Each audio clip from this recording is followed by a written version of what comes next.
Điều đầu tiên mà chúng ta cần làm đó là phải biết rõ rằng mình phải đến đâu trong cuộc đời này. Biết rõ về cái đích, the finish line, cái đích mà chúng ta phải đến.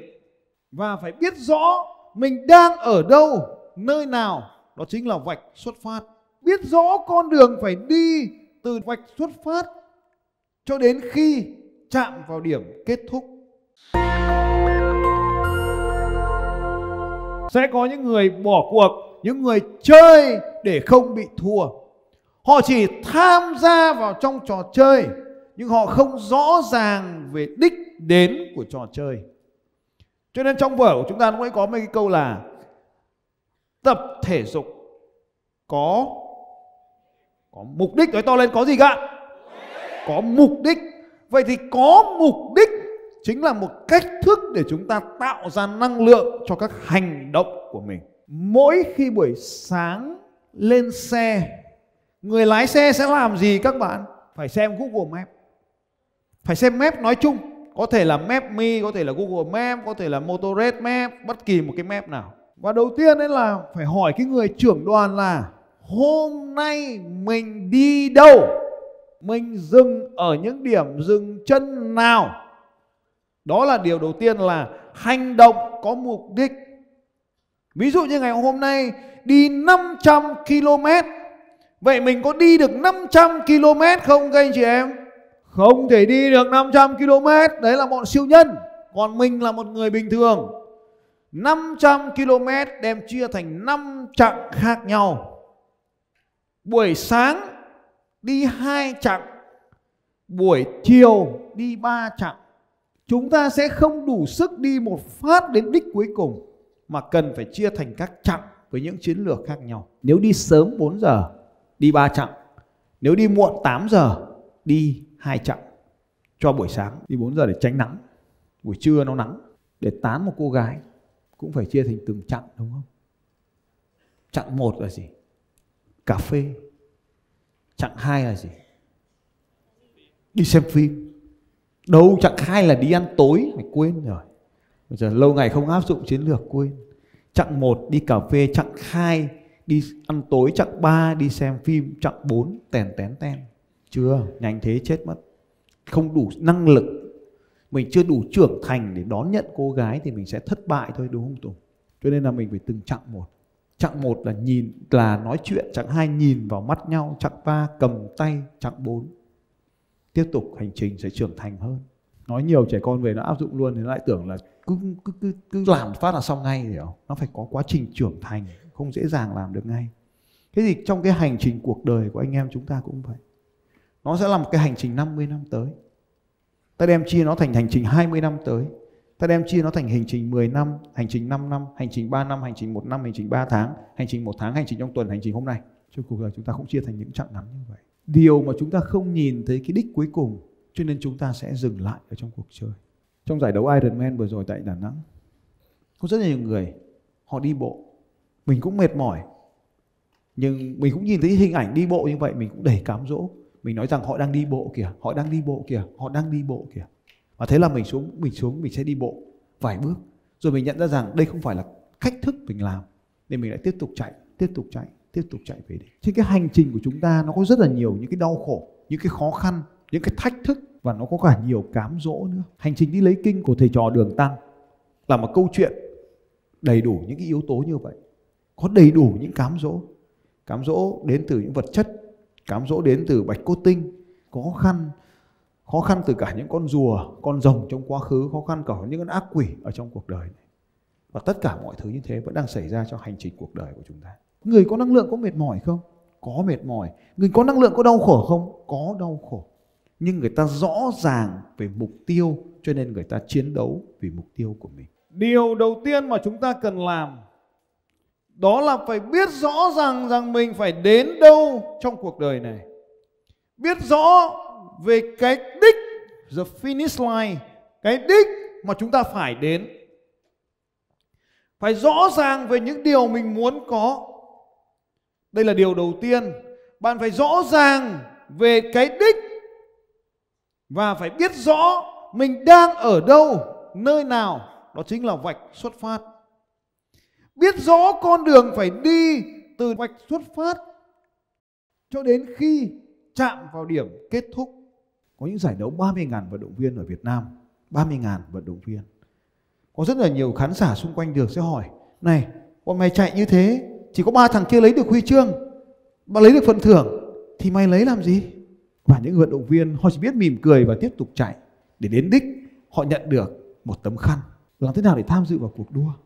Thông thường một người như vậy họ phải luyện tập khoảng 6 tháng đến 1 năm liên tục, với mỗi một tuần luyện tập khoảng 20 giờ. Câu hỏi mà mọi người thường hỏi tôi sau khi trở về giải đấu, và có rất nhiều người mong muốn rằng cũng tham gia vào lần sau, họ thường hỏi câu hỏi là: đâu là một chiếc xe dành cho người mới chơi? Câu trả lời của tôi là: hãy chọn mua chiếc xe tốt nhất. Sau đó tôi chỉ cho anh ta chiếc xe tốt nhất. Theo thống kê từ các trang mạng đánh giá, đâu là chiếc xe được sử dụng nhiều nhất, đâu là bộ gá được sử dụng nhiều nhất, đâu là bộ xích lít được sử dụng nhiều nhất, đâu là cặp bánh được sử dụng nhiều nhất. Và tính ra chiếc xe khoảng 27.000 euro, 27.000 bảng Anh, tức là khoảng đâu đó hơn 30.000 đô la, khoảng hơn đâu đó xấp xỉ khoảng 700 triệu tiền Việt Nam. Anh ta nói rằng thế thì tôi không chơi được. Thế thì tôi mới hỏi anh là anh có bao nhiêu tiền?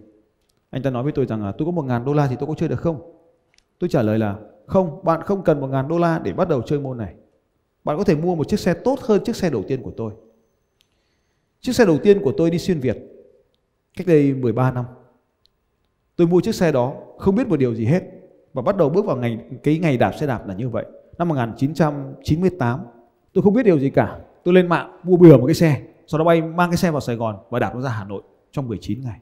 Nó chỉ là một chiếc xe đạp thông thường, xe đạp mẹ đi chợ. Và tôi đã bắt đầu tập với chiếc xe đạp đó. Đến nay chiếc xe đạp vẫn đang nằm ở nhà. Đây, chiếc xe đạp này đã xuyên Việt cùng với tôi, đạp từ thành phố Hồ Chí Minh đi Hà Nội. Không có kiến thức gì cả. Tôi mua tạm một chiếc mũ 150.000 ở ga Hàng Cỏ. Chiếc quần này là mọi người cho tôi, cái găng tay này mọi người cũng cho tôi, cái chiếc ống tay này mọi người cũng cho tôi. Bởi vì họ bảo rằng là sao mày có thể đạp xe được như thế. Lúc đó tôi định mặc quần bò để đạp xe đấy, giống như bây giờ. Các anh chị có thể nhìn thấy đôi giày không ạ?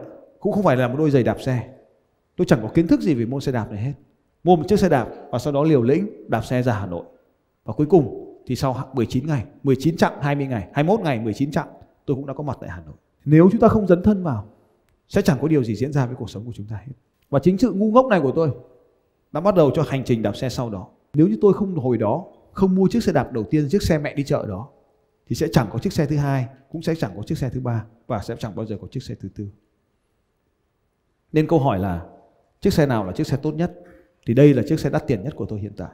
Chiếc xe tốt nhất không phải chiếc xe đắt tiền nhất, chiếc xe tốt nhất của tôi trong hiện tại.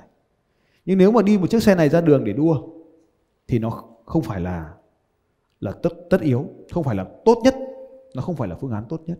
Vì lúc đó có rất nhiều người sẽ nhìn thấy tôi nói rằng là phải chờ đến khi nào có một chiếc xe tốt mới bắt đầu vào cuộc đường đua. Tôi khuyên bạn rằng là bạn có thể bất kỳ một phương tiện nào. Nếu bạn có một chiếc xe nó không đủ tốt thì càng tốt cho sức khỏe của bạn. Bởi vì lúc đó nó càng cho bạn sức mạnh lớn hơn. Nếu bạn chưa có một đôi giày tốt cũng chẳng có vấn đề gì cả, và cứ tiếp tục cho đến khi bạn có đôi giày tốt, bạn sẽ có thành tích tốt hơn. Và tôi cứ như vậy, từ những ngày đầu tiên không biết gì về xe đạp, không biết một chút kiến thức nào vào cứ mua. Nhưng vì mua xe đạp, bạn sẽ bắt đầu tiếp cận được với những người chơi xe đạp, và lần lượt mọi người sẽ chỉ cho bạn những gì tốt hơn. Chúng ta không thể tiến thẳng tới vạch đích.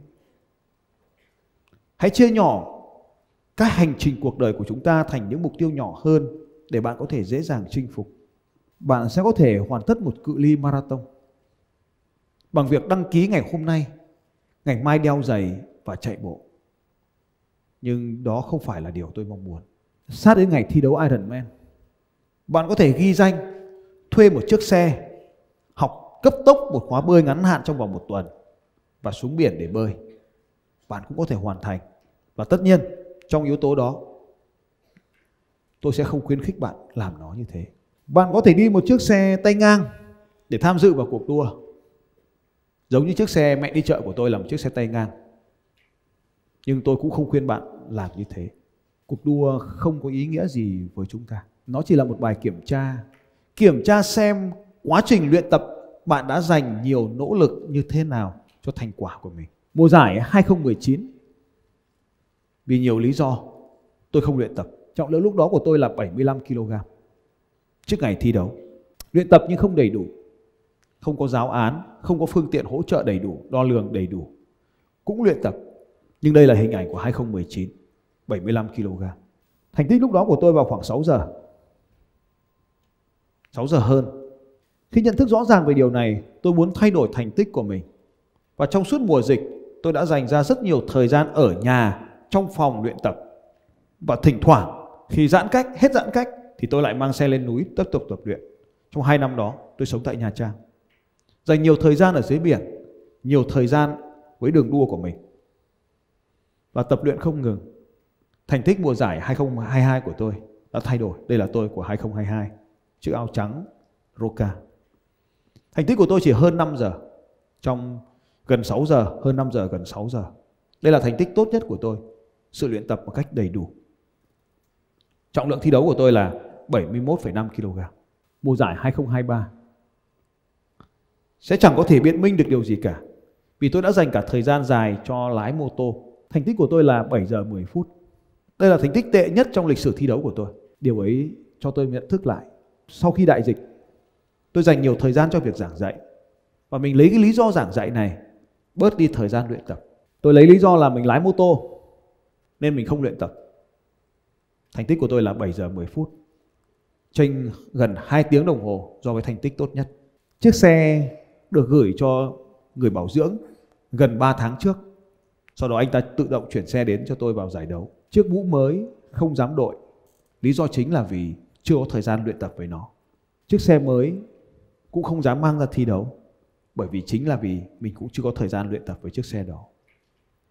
Mọi thứ đều lấy từ cũ trong quá khứ cho quen thuộc. Tất cả những chuyện này nó cho tôi thấy rằng cuộc thi rất quan trọng với bản thân mình. Bởi vì trong cuộc thi nó cho mình kiểm tra lại trong một năm qua mình đã sống, đã luyện tập như thế nào. Cho nên đối với anh chị em mình ở đây không phải là những người chuyên nghiệp. Những người chuyên nghiệp họ sẽ hoàn thành khoảng 4 giờ. Và nếu chúng ta không làm được điều đó, bởi vì năng lực, bởi vì tuổi tác, bởi vì nhiều lý do, thì hãy coi rằng đây là một phần của cuộc sống, của một cái phần trong cuộc sống của chúng ta. Không phải là một phần trong nghề nghiệp, mà đây là một phần trong cuộc sống. Và mỗi một cuộc thi như vậy, chúng ta đã nỗ lực, chúng ta đã phấn đấu, chúng ta đã cố gắng, chúng ta đã làm tất cả, rồi chúng ta nhìn vào kết quả. Nếu kết quả nó không tốt như mong đợi, có nghĩa là chúng ta cần cân bằng lại cuộc sống với nhau. Tôi rất trung thực với các con số của mình. Và khi tôi nhìn vào các con số, tôi hiểu rằng năm vừa rồi mình đã mất cân đối. Tôi ngồi và kiểm tra lại toàn bộ lịch trình của mình. Tôi đã nhận ra rằng khối lượng luyện tập đã bị sụt giảm một cách đáng kể kể từ khi kết thúc giải Lai Châu. Sau khi kết thúc giải Lai Châu, từ khi đến đó đến bây giờ thì tôi dành nhiều thời gian cho lái mô tô, không có thời gian cho xe đạp. Và khi tôi nhận thức được điều này thì đây chính là điều tôi thực sự muốn gì, điểm F của tôi, finish line của tôi.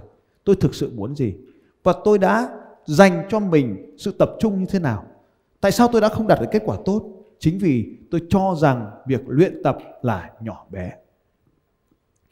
Tôi coi thường những bài tập của mình. Tại sao tôi lại không giành được thành tích của mình? Vì tôi cho rằng sự luyện tập là nhỏ bé. Tôi cho rằng sự chuẩn bị phương tiện là nhỏ bé. Tôi không có thời gian dành cho việc làm quen với chiếc xe mới. Tôi không có thời gian làm quen với chiếc mũ mới. Tôi không có thời gian làm quen với đôi giày mới. Tất cả những điều này, đôi giày mới, chiếc mũ mới, xe đạp mới, tôi cho nó là nhỏ bé. Đây là bài tập nhận thức của tôi.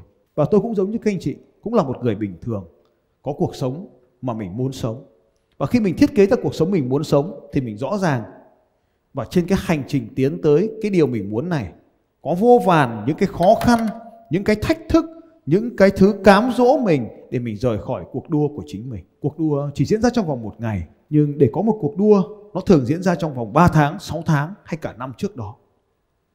Những cám dỗ trong năm vừa qua đã kéo mình ra khỏi quá trình luyện tập. Khối lượng luyện tập không đủ, thời gian luyện tập dưới ánh nắng mặt trời không đủ, thời gian luyện tập trên độ cao không đủ, dẫn đến thành tích không đủ. Điều ấy có nghĩa là gì? Mình thiếu năng lượng. Và những bài tập này đang đo lường giúp mình. Lúc ấy tôi hỏi anh chị em rằng năng lượng là gì? Năng lượng phải đo lường bằng một cái đơn vị gì chứ? Tất nhiên ở đây có năng lượng sức mạnh. Tôi lấy ví dụ. Trong giải đấu của năm vừa rồi, 71 kg, 71,5 kg và công suất đạp trung bình của tôi là 175 watt. 175W. 175W chia cho 71 kg có nghĩa là hơn 2Wh, xin lỗi, hơn 2W trên 1 kg. Nó giúp tôi đạp tới được 37 km/h. Đó là sức khỏe của tôi đã đặt ra mốc trước đó, đặt ra một cái mốc và sau đó chiến thắng cái mốc đó của mình, tức là mình nhiều năng lượng hơn. Nhưng thực tế năm nay công suất đạp trung bình chỉ đạt được 140W, nhưng trọng lượng tăng lên tới 78 kg. 140W chia cho 78, nó đã giảm xuống dưới 2W trên 1 kg. Như vậy tôi có đơn vị đo năng lượng, đo sức mạnh của mình. Nhịp tim trung bình. Nhịp tim trung bình năm trước đạt 153 nhịp đập trong toàn bộ hành trình, thì năm nay chỉ còn đạt có 147 cho toàn bộ hành trình. Như vậy cần có các chỉ số sinh hóa để đo lường sức năng lượng của mình. Bài thi này kém bài thi năm ngoái một cách sát là xa, cho tôi nhận thức được rằng mình đã không có thời gian luyện tập đúng đủ đều. Điều này không có nghĩa là chúng ta không luyện tập, mà nó đơn giản là chúng ta đang mất cân bằng trong cuộc sống. Đấy là những điều tôi đang chia sẻ với các anh chị về thứ mà chúng ta tạm gọi là năng lượng. Vậy chúng ta đo lường năng lượng là gì? Đó chính là sức khỏe. Vậy câu hỏi là làm thế nào để tôi có nhiều năng lượng hơn? Câu trả lời chính là phải thay đổi lại lối sống. Phải thay đổi lại lối sống. Tôi kiểm tra lại những việc như sau. Tọa độ nơi tôi sống trong lúc mà tôi có phong độ đỉnh cao và phong độ như bây giờ là không đỉnh cao nhất. Như vậy các anh chị sẽ thấy bản thân chúng ta khi đã đạt được những đỉnh cao nào đó rồi thì có thể đi vào những trượt dốc. May mắn là ai đó nhắc nhở chúng ta. Nhưng tôi sẽ sử dụng các phương pháp thông thường nhất ở đây, đó là tham dự vào những cuộc đua định kỳ. Thông qua những cuộc đua định kỳ này, mình kiểm tra lại sức khỏe hay là sức mạnh của mình, power, sức mạnh của mình trong những thời gian định kỳ như vậy. Có nhiều người các bạn đến đây học, sau đó lấy được một huy chương và sau đó đủ rồi thì các bạn thôi. Nhưng có một số người lấy được một huy chương rồi, tháng sau lại lấy huy chương nữa, tháng sau lại lấy huy chương nữa. Đến mức vợ gọi cho tôi là thầy ơi, chồng em không ham gì ngoài chạy bộ. Thế tôi mới bảo là bây giờ viết cho nó một lá đơn rằng là không nộp đủ bài vào 2, 4, 6 và 3, 5, 7. Bài tăng cường vào chủ nhật thì ly hôn. Trốn hết mọi việc, trốn cả công việc, trốn cả chuyện vợ chuyện chồng, chỉ đi chạy bộ. Không được. Như vậy quá nhiều cho việc này thì đều không tốt, quá ít thì cũng không tốt. Một năm chỉ nên lấy khoảng 4-5 cái huy chương, trong đó chỉ có 2 cái chính, còn lại 2 cái là luyện tập mà thôi. Như vậy thì cái đầu tiên để mà đo lường cái năng lượng thì số 1 đó chính là rõ ràng về mục tiêu. Rõ ràng về mục tiêu. Cái điều số 2 đó là nỗ lực thêm một chút. Nỗ lực thêm một chút để chiến thắng chính bản thân mình. Thêm một chút thôi, không cần nhiều. Câu tiếp theo ấy là đừng phụ thuộc vào những điều kiện bên ngoài. Khi bạn không có phương tiện tốt cũng không sao hết. Nó càng luyện tập tốt cho bạn. Đừng chờ đến khi đầy đủ mới làm, mà làm cho nó sẽ đầy đủ. Đừng chờ cho đến khi đầy đủ mới làm. Hãy làm để trước khi đầy đủ. Đừng chờ đến khi mà có xe tốt mới đua. Cứ chọn cho mình một chiếc xe đạp bất kỳ, rồi xe đạp tốt nó sẽ đến. Đừng sợ làm video marketing. Cứ làm đi, chẳng nào thì cũng không ai xem. Làm đi, dần dần sẽ có người xem. Mình sẽ rút kinh nghiệm từ những lần thất bại. Tiếp theo là cần phải có hệ thống thước đo. Thước đo thường xuyên. Có nhiều cái thước đo với các cái tiêu chuẩn đo khác nhau. Phải có hệ thống đo, đơn vị đo, thước đo, đơn vị đo. Vậy thì đo sức khỏe đo bằng gì? Đo bằng nhịp tim, đo bằng công suất, đo bằng tốc độ. Chúc mừng bạn đã xem hết video cùng với Phạm Thành Long. Để không bỏ lỡ những video tiếp theo, hãy bấm vào nút đăng ký hình tròn ở giữa màn hình, hoặc có thể xem những video tiếp theo ở bên tay trái hoặc bên tay phải. Xin chào và hẹn gặp lại trong những video tiếp theo.